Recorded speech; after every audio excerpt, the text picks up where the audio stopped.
Good morning all of you. मैं सुमन चौधरी श्याम शिक्षण प्रशिक्षण संस्था से आज ऑनलाइन क्लास के साथ आज हम पढ़ रहे हैं शिक्षा का सार्वभौमिकरण। शिक्षा का सार्वभौमिकरण क्या है? शिक्षा कैसी है कि प्राथमिक शिक्षा शिक्षा जगत की नींव है। इस आधार को मजबूत होना आवश्यक है क्योंकि इसी पर भावी राष्ट्रीय शिक्षा के स्वरूप का निर्माण किया जाता है। यहाँ पे बताया कि सन 1947 के में यह कार्य प्रारंभ कर दिया गया और यहां से हम देखें कि 1947 में भारत को लंबे समय के उपरांत स्वतंत्रता प्रारंभ हुई, परंतु स्वतंत्रता प्राप्ति पर भी देश में अशांति तथा उथल पुथल का वातावरण बन जाने के कारण सरकार का शिक्षा की तरफ ध्यान नहीं गया। प्राथमिक शिक्षा स्वतंत्रता की प्राप्ति पर भी इस दिशा में अधिक से अधिक उन्नति नहीं हो पाई। थोड़े समय में या थोड़े समय के बाद में देश में शांति हुई और भारतीय संविधान का विकास हुआ। संविधान की धारा 45 में संविधान की कौन सी धारा 45 के अंदर अनिवार्य शिक्षा की घोषणा हुई। 45 धारा के अंदर बताया कि शिक्षा अनिवार्य रूप से होनी चाहिए सभी बच्चों को। आगे 18वीं शिक्षा आयोग के अनुसार उन्होंने बताया कि सामाजिक न्याय और लोकतंत्र के आधार पर औसत कामगार की क्षमता बढ़ाने के लिए राष्ट्रीय उत्पादकता में वृद्धि करने के लिए हर बच्चे के लिए, हर इंसान के, हर बच्चे के लिए, हर बालक के लिए निःशुल्क शिक्षा एवं सार्वजनिक शिक्षा सबसे ज्यादा अग्रता वाला शैक्षिक उद्देश्य होने चाहिए। लोकतंत्र में जब सभी नागरिक शिक्षित होंगे, लोकतंत्र के अंदर जब सारे व्यक्ति शिक्षित होंगे, सभी के पास शिक्षा हो, शिक्षा का जगत होगा, साक्षर होंगे, तभी वे देश व समाज के योग्य नागरिक बन सकते हैं तथा आवश्यक सामाजिकता में परिवर्तन भी ला सकते हैं। शिक्षा का सार्वभौमिकरण का देखिए, इसमें देखेंगे कि शिक्षा के सार्वभौमिकरण के सोपान, शिक्षा के सार्वभौमिकरण के सोपान, शिक्षा के सार्वभौमिकरण के कितने सोपान हैं? 3 प्रकार के सोपान हैं। शिक्षा के सार्वभौमिकरण के सोपान वो है 3 प्रकार के। कौन कौन से देखेंगे कि सर्वप्रथम कौन सा सोपान आएगा कि प्रत्येक बालक के लिए, प्रत्येक बच्चे के लिए उसके घर से कम दूरी पर प्राथमिक शाला की व्यवस्था की जाए। यह सार्वभौमिकरण का प्रावधान के नाम से सोपान जाने जाने वाला है। यह सोपान प्रावधान के नाम से पुकारा जाता है। सार्वभौमिकरण का पहला सोपान। सेकंड नंबर है कि नामांकन या प्रवेश कहलाता है। सेकंड नंबर और नामांकन या प्रवेश सोपान से भी पुकारा जाता है और उसका अर्थ है कि प्राथमिक शिक्षा में विद्यालयों में प्रवेश योग्य सभी बालक बालिकाओं का नामांकन करना अत्यंत आवश्यक कर लिया गया है। इस सोपान में अंदर बताया गया है। सेकंड नंबर में। थर्ड नंबर है की धारणा शक्ति। थर्ड सोपान में बताया गया है कि सार्वभौमिकरण की धारणा शक्ति का होता है। थर्ड सोपान का आपने बताया गया है कि सार्वभौमिकरण की धारणा शक्ति क्या है।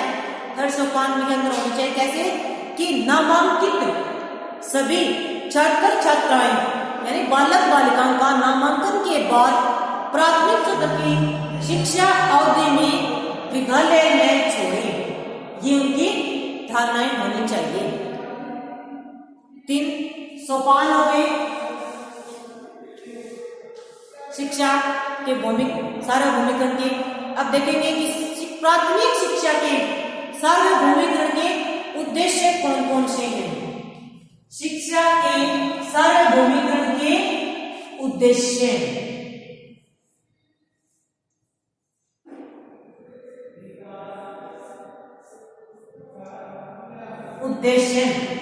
शिक्षा के सार्वभौमिकरण के उद्देश्य कितने प्रकार के हैं? 3 प्रकार के। कौन कौन से हैं देखेंगे कि बालक बालिकाओं की पढ़ने की सुविधा उपलब्ध करवा के, बच्चों की जो भी शिक्षा है उन्हें उपलब्ध करवा के, पहले की जो भी सुविधा उनको उपलब्ध करवा के बच्चियों की तथा उन्हें विद्यालय नामांकित करना तथा प्रत्येक बालक बालिकाओं की नियमित उपस्थिति सुनिश्चित करना। पहला ये उद्देश्य हो गया शिक्षा का कि जितने भी बच्चियां आ रही हैं उनका प्रवेश दिला के नामांकन करके और उनकी जितनी भी उपस्थिति है वो सुनिश्चित करें बच्चों की। सेकंड नंबर में बताया कि नामांकित बालक बालिकाओं की जिन भी बच्चों का नामांकन हो गया उनको कक्षा 5वीं उत्तीर्ण करने तक विद्यालय औपचारिक केंद्रों पर बनाए रखना, औपचारिकता बनाए रखना। थर्ड नंबर है इसका कि विद्यालय औपचारिक शिक्षा केंद्रों में पढ़ने वाले बालक बालिकाओं शैक्षिक स्तर संतोषजनक स्तर का होना। शिक्षा के अंदर जो भी एक्टिविटी चल रही है वो बच्चों के लिए संतोषदायक हो। प्राथमिक शिक्षा के सार्वभौमिकरण के उद्देश्य हो गए 3 प्रकार के। बच्चों का नामांकन करने की उपस्थिति उनको सुनिश्चित करना और 5 नंबर को औपचारिकता बनाए रखना और औपचारिकता को बनाए रखने उनके शैक्षिक स्तर पर संतुष्टता के स्तर को भी बनाए रखना। अब हो गए इसके लक्ष्य। सार्वभौमिकरण के लक्ष्य कौन कौन से हैं? प्राथमिक शिक्षा के सार्वजनिक भूमिकरण या सार्वजनिक के लक्ष्य कौन कौन से, क्या लक्ष्य हो सकते हैं और वो कैसे हो सकते हैं? ये भी कितने प्रकार के? 3 प्रकार के।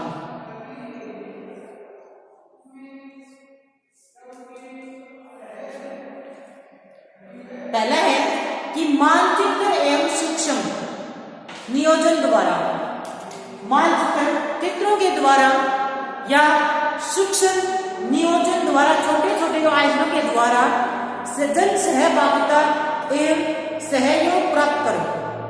उनका सहयोग लेकर गांव ढाणियों एवं कहीं पर भी जो काम कर रहे हैं, छोटी सी बस्ती होगी 4-5 घरों की, बस्तियों में गांव में ढाणियों में रह रहे सभी बालक बालिकाओं को विद्यालय और औपचारिक शिक्षा केंद्रों पर नामांकित करना। सेकंड नंबर है नामांकित बालक बालिकाओं की दैनिक उपस्थिति सुनिश्चित कर उन्हें शिक्षा 5 उत्तीर्ण करने तक विद्यालय औपचारिक केंद्रों तक रखना। जो हमने उद्देश्य पढ़े थे, जो उद्देश्य हो सकते हैं वो इनके लक्ष्य हैं। थर्ड नंबर है जन सहभागिता व सहयोग से सीखने के लिए प्रेरित करना, मोटिवेट करना प्रत्येक बच्चों को। जो भी बच्चे आ रहे हैं शिक्षा के केंद्र में, बालक बालिकाओं को हर क्षेत्र में, हर स्थान पे, हर एक सब्जेक्ट के अंदर जो भी समस्याएं हैं उनके लिए मोटिवेट करने वाला विद्यालय, उनके लिए पर्यावरण एवं आनंददायी कक्षा शिक्षण होना चाहिए। ये इनके लक्ष्य हो गए 3 प्रकार के।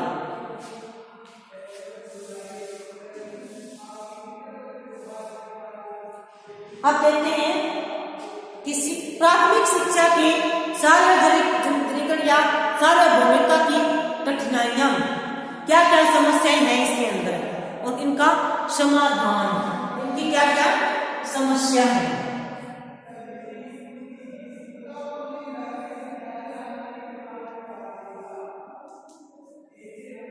समस्या और इसका फिर साथ में समाधान, कौन कौन सी इसकी समस्याएं हैं और उन समस्याओं का निवारण कैसे करेंगे और किससे करवाएंगे। पहली समस्या है इसकी अपव्यय एवं अवरोधन की समस्या। अपव्यय एवं अवरोधन की समस्या एवं समाधान उसी के साथ में बताया है कि अपव्यय को परिभाषित अधिक विस्तार से करते हुए हाइटोंग समिति ने बताया कि प्राथमिक शिक्षा क्रम में पूर्ण करने से प्राथमिक शिक्षा है उसको पूर्ण करने से पूर्व बालक को विद्यालय से हटा लेना अपव्यय है। जो भी बच्चा स्कूल के अंदर आया है, विद्यालय में आया है, उसकी शिक्षा 1 स्तर की है या 2 स्तर में है, वो पूर्ण ना हो उससे पहले ही उस बच्चे को उस विद्यालय से हटा ले तो वहां क्या हो गया, अपव्यय कहलाएगा या अवरोधन कहलाएगा। और अपव्यय और अवरोधन होने के कारण किस कारण से अपव्यय होता है और अवरोधन किस कारण से होता है।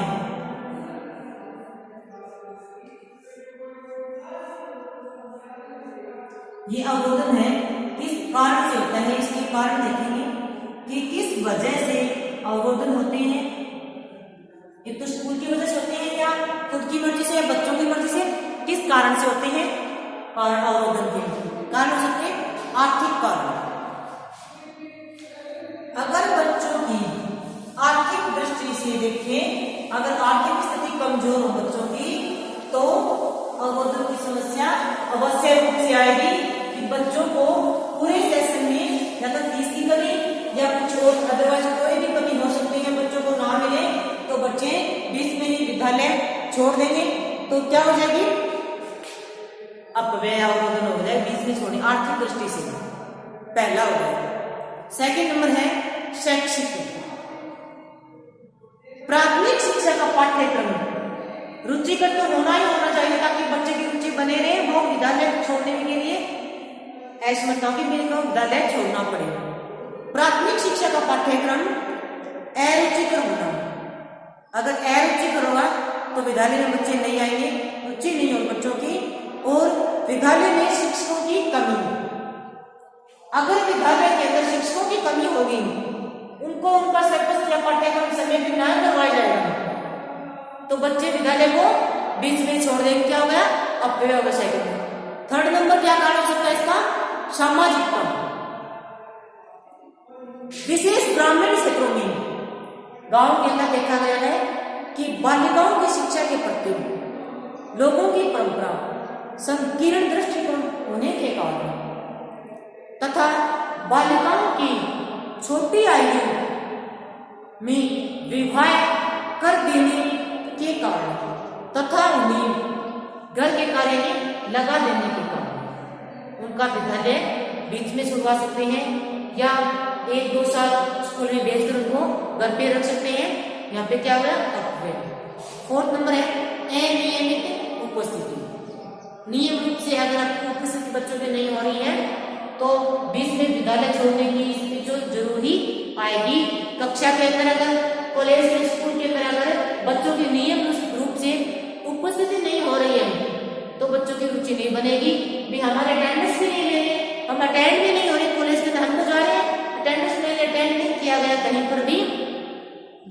जाएंगे, बीच में कॉलेज छोड़ देंगे, वहां अपव्यय होगा।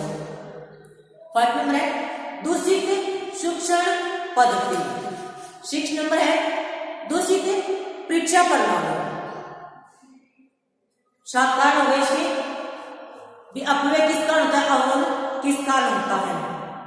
समस्याओं में हमने देखा था कि पहली समस्या क्या थी, अपव्यय एवं अवरोधन की समस्या, उसके कारण हो गए। सेकंड नंबर समस्या देखो, सेकंड नंबर समस्या है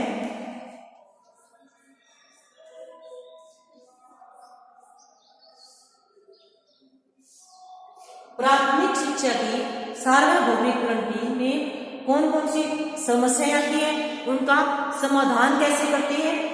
पहले थी अपव्यय और अवरोधन की समस्या का समाधान। सेकंड नंबर है बालिकाओं की शिक्षा की समस्या एवं समाधान, बालिकाओं की शिक्षा एवं समाधान। बालिकाओं की शिक्षा की समस्या प्राथमिक शिक्षा के सार्वभौमिकरण में अधिक बाधक है। कैसे कि भारतीय समाज में बालिकाओं की शिक्षा के प्रति रूढ़िवादी दृष्टिकोण है। थर्ड नंबर है पिछड़े वर्गों की शिक्षा की समस्या का समस्या एवं समाधान। पिछड़े हुए जो वर्ग है उनकी समस्या का समाधान, समस्या क्या है, समाधान। कैसे कि अनुसूचित जाति, अनुसूचित जनजाति, महिला वर्ग, खाना बदोश जाति, विकलांग वर्ग हो या गंभीर विभिन्न प्रकार के विभिन्नता वाले बाधक, जैसे मंदबुद्धि वाले हो, कुशाग्र बुद्धि वाले हो, कुसमायोजित वाले हो, बाल अपराधी वाले बच्चे, आदि वर्ग के बच्चे या अत्यंत निर्धन वर्ग वाले गरीब बच्चे। फोर्थ नंबर है आर्थिक समस्याएं एवं समाधान। फोर्थ समस्या की आर्थिक समस्या एवं समाधान। अगर देखो कि देश या किसी समाज में या किसी घर के अंदर देखें, अगर आर्थिक रूप से प्राथमिक विद्यालयों की आर्थिक स्थिति अत्यंत शोचनीय है, भी कैसे है, आर्थिक कठिनाइयों के कारण विद्यालय अपने छात्रों को आवश्यक सुविधाएं भी प्रदान नहीं कर पाते। आर्थिक दृष्टि देखेंगे कि विद्यालय के अंदर आर्थिक स्थिति या आर्थिक दृष्टि मजबूत नहीं है तो बच्चों को वो आर्थिक दृष्टि या आर्थिक सुविधाएं नहीं दे पाएंगे, और घर से भी कमजोर है किसी की आर्थिक स्थिति, वो बच्चे विद्यालय में नहीं आ पाएंगे। अगर घर से मजबूत नहीं है आर्थिक स्थिति तो विद्यालय के अंदर आर्थिक दशा और बच्चों को सुधारने की कोशिश की जाए, ताकि उन बच्चों की आर्थिक की जो समस्या है उनका समाधान हो सकता है। फिर है सामाजिक समस्याएं। 5 नंबर, अधिकांश बालकों के अभिभावक अशिक्षित हैं। हर बच्चे के माँ बाप, उनका परिवार शिक्षित नहीं हो सकता। कहीं न कहीं आज के युग में भी, आज के समय में भी माँ बाप अनपढ़ अपने बच्चों को शिक्षा देने की कोशिश कर रहे हैं कि हम नए पढ़े लिखे होने के बावजूद बच्चों को पढ़ने के लिए स्कूल भेजें। स्वयं वे न तो स्वयं पढ़े हैं और नए शिक्षा के महत्व को जानते हैं।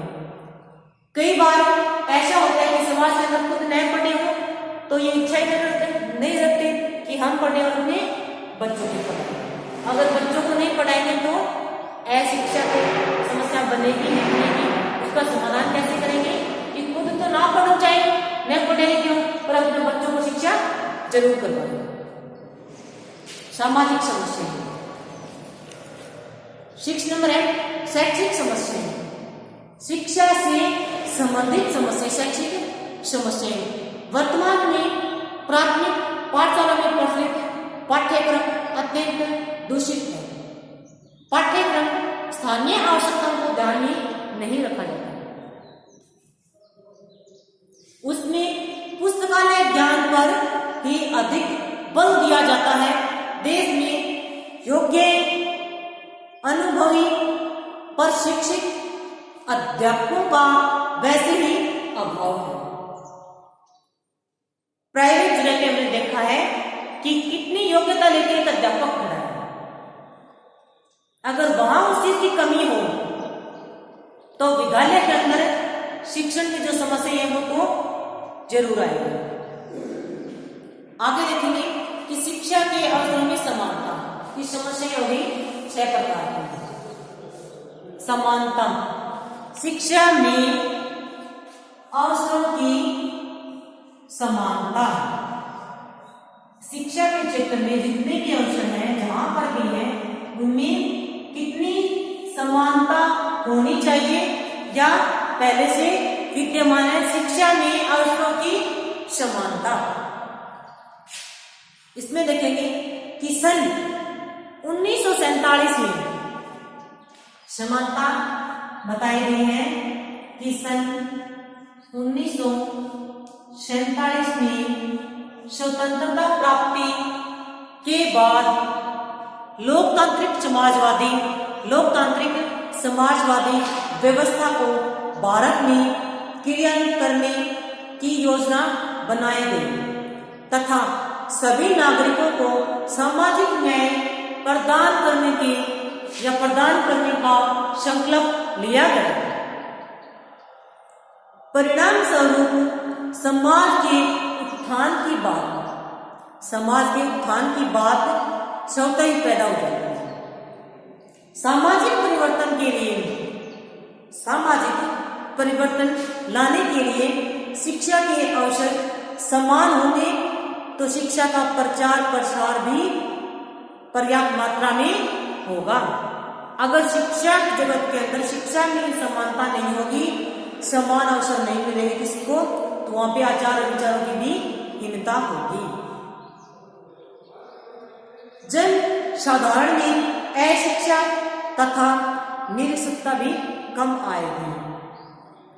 अब देखिए कि समानता तो है, उसका महत्व कितना है। शिक्षा में समानता, शिक्षा में समानता होनी चाहिए या नहीं होनी चाहिए, उसका कितना महत्व है शिक्षा जगत में।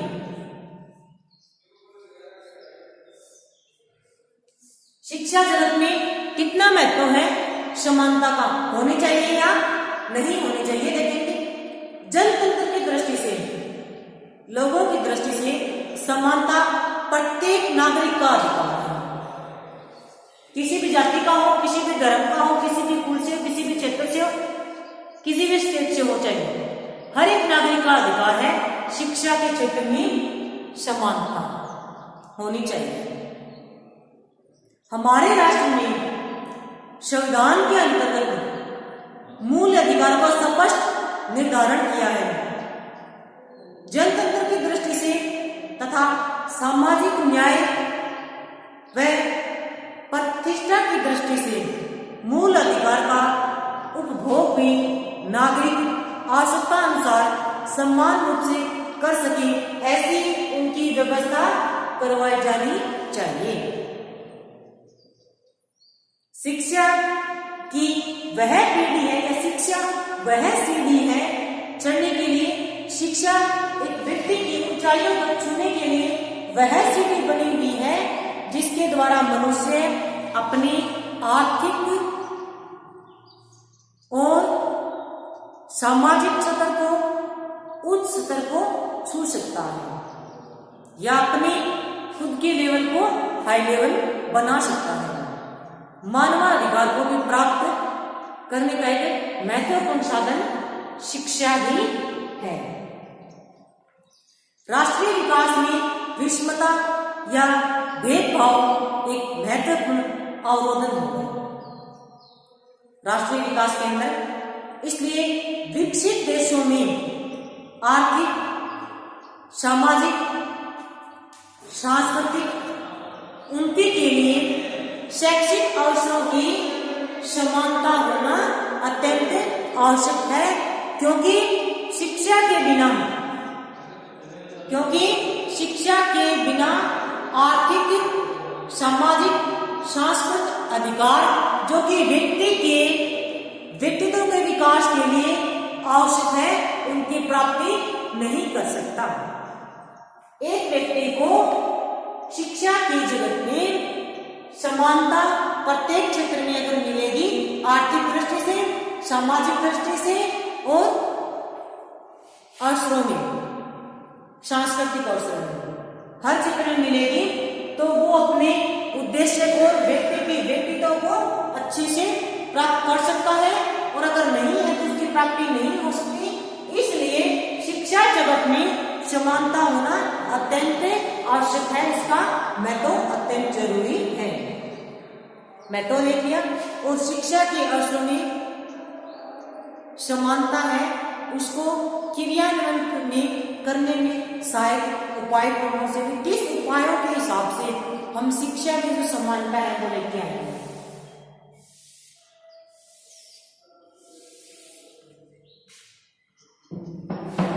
शिक्षा अवसरों की समानता के क्रियान्वयन में सहायक उपाय कौन कौन से उपाय हो सकते हैं। पहला देखेंगे कि अनुसूचित जाति एवं जनजाति की शिक्षा दोनों की। सेकंड नंबर देखेंगे महिला शिक्षा।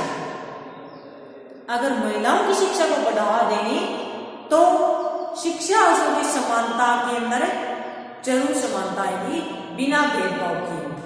थर्ड नंबर है क्षेत्रीय असंतुलन। किसी भी क्षेत्र का हो बच्चा, कहीं का भी रहने वाला हो, कैसा भी उनका वातावरण हो, उनके अंदर असंतुलन, क्षेत्रीय असंतुलन। फोर्थ नंबर है विकलांगों की शिक्षा। विकलांग बच्चे हैं, उनको भी प्रत्येक क्षेत्र में, प्रत्येक अवसर में उनको हर एक एक्टिविटी का मौका मिलना चाहिए, पढ़ने का, लिखने का, कुछ बनने का। शिक्षा के क्षेत्र में विकलांग बच्चों को भी शिक्षा उतनी ही जरूरी होनी चाहिए जो नॉर्मल बच्चे बैठे हैं, उनका अवसर को मिलना चाहिए, समान अधिकारों का होना चाहिए विकलांग बच्चों की शिक्षा। फिर देखें कि शैक्षिक अवसर होते हैं, उनके अंदर विषमता आती है, और वो किस कारण से आती है। शैक्षिक अवसर होते हैं, इसमें कई प्रकार की विषमताएं आती हैं। वो किस कारण से आती है, व्यक्तिगत कारण से या सामाजिक कारण से या शहरों के कारण से या बाहरी वातावरण के कारण से, किस कारण से विषमता आती है वो देखेंगे। पहला है पिछड़े वर्गों की शिक्षा। पिछड़े वर्गों की शिक्षा। सेकंड नंबर है शहरी और ग्रामीण क्षेत्रों में साक्षरता दर में भिन्नता। गांव और शहर के अंदर साक्षरता स्तर जो है उनमें भिन्नता। थर्ड नंबर है लिंग के आधार पर भिन्नता। फोर्थ नंबर है घरेलू वातावरण में विभिन्नता। हर एक घर का वातावरण एक जैसा नहीं हो सकता, अपने अपने घर का, अलग अलग घरों के वातावरण में अगर विभिन्नता होगी तो उनके अवसर है, उनके विषमता ही अवश्य रूप से आएगी। फोर्थ नंबर था घरेलू वातावरण में विभिन्नता। फर्स्ट नंबर है स्त्री शिक्षा के क्षेत्र में असमानताएं। एक महिला के क्षेत्र में असमानताएं। शिक्षा जगत के अंदर स्त्री शिक्षा की क्षेत्र में असमानताएं और शिक्षा के विभिन्न स्तर हैं, और इनकी शैक्षिक अवसरों की समानता रखने के उपाय कैसे हैं, कैसे उपाय करेंगे। कारण हमने देख ली, ये विषमताएं तो हो गई, असमानता भी हो गई, और इन असमानता को समान रखने के उपाय कैसे समान रखेंगे हम लोग।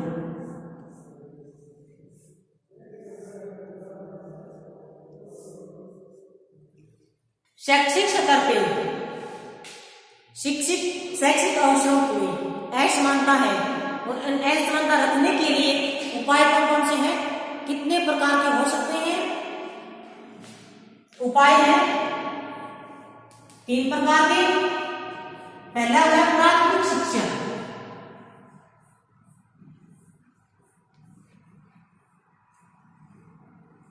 बच्चों की प्राथमिक शिक्षा।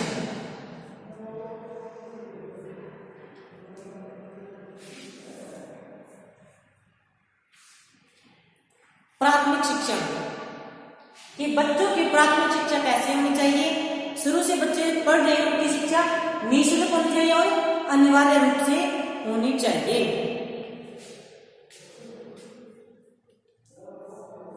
सेकंड नंबर है माध्यमिक शिक्षा।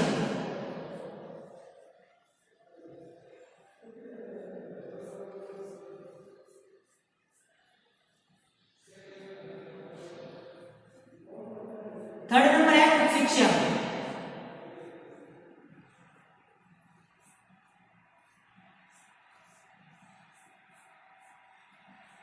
थर्ड नंबर है कि उच्च शिक्षा।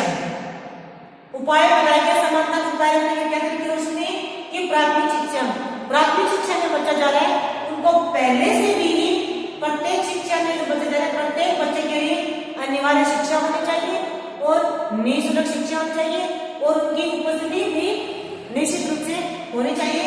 फिर आती है माध्यमिक शिक्षा। उसके बाद माध्यमिक शिक्षा के अंदर में बच्चों की अनिवार्य शिक्षा उपस्थिति सुनिश्चित हो और उनकी छात्रवृत्ति वो भी निश्चित हो, छात्रावास की भी बच्चों के रहने के लिए सुविधाएं भी प्रदान की जाए, छात्रावास की भी सुविधाएं होनी चाहिए, जो भी पाठ्यक्रम उसकी भी उपलब्धता निश्चित रूप से होनी चाहिए। फिर उसके माध्यमिक शिक्षा के बाद आती है उच्च शिक्षा। बच्चों की कैसी होनी चाहिए? माध्यमिक शिक्षा उच्च शिक्षा के अंदर भी बच्चों को छात्रावास की सुविधाएं, छात्रवृत्ति की होनी चाहिए और पत्राचार पाठ्यक्रम, कहीं घर पे रहे जैसे ऑनलाइन क्लास चला रही वैसे ही बच्चों के लिए समाचार पत्रों जैसे पत्राचार पाठ्यक्रम के आयोजन द्वारा शैक्षिक कार्यक्रम या शैक्षिक अवसरों की समानता उपलब्ध कराने की दिशा का भी प्रयास किया जाए। ये हो गए समानता अगर न हो रखने के लिए उपाय। कितने प्रकार के? 3 प्रकार के, प्राथमिक, माध्यमिक, उच्च शिक्षा। फिर कहते हैं कि शिक्षा तथा मौलिक अधिकार। शिक्षा तथा मौलिक अधिकार एवं उनके कर्तव्य तथा राज्य के नीति निर्देशक तत्व। मौलिक अधिकार शिक्षा के सारा भूमिखंड हमने देख लिया। इसमें मौलिक अधिकार कितने कौन कौन से हो सकते हैं, कहाँ तक हो सकते हैं, ये हम नेक्स्ट क्लास में देखेंगे कि शिक्षा के मौलिक अधिकार कर्तव्य